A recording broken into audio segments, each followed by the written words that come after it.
kachiel kod Twitter. Chiegni nyinga en James Opondo. Riwruok mar Jolup Gavanas e pacho kae ogolo ng'ur ewi pogruok ewi tije mag Jolup Gavanas kod Gavanas ka giwacho ni mano bende kelo pek mar tiyo ne jopiny. Riwruogno onyenyo e lela e kaunti ma Meru kod Kisii ka moko kuom counties go mane kod ywaruok e kind jotelo. Jiw ber tiyo kanyakla e kind jotelo nikech mago nitie e chike ma pacho kae.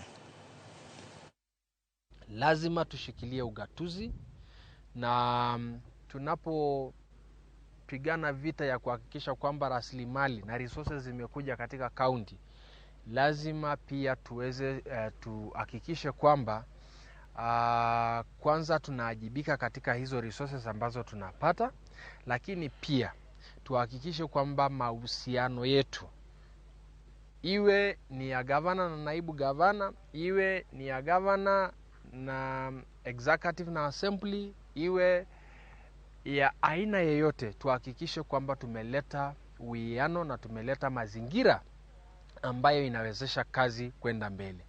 Scenario tukienda hapo Kisii kuna shida, ukienda pale Meru kuna shida. The constitution is very clear what is the role of governor, role ya deputy governor, na sisi tunasema all the 47 governor deputy governors tumeshikana, we are speaking with one voice to say we must protect our devolution.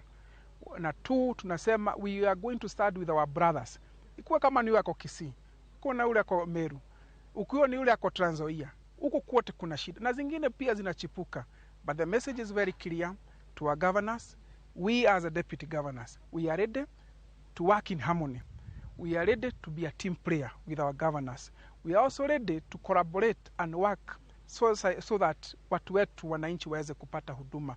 Lakini hii mzozano ikiendelea hivi, deputy governor haumi hata kidogo, because hata yeye kuna kule alikuwa kazi zake.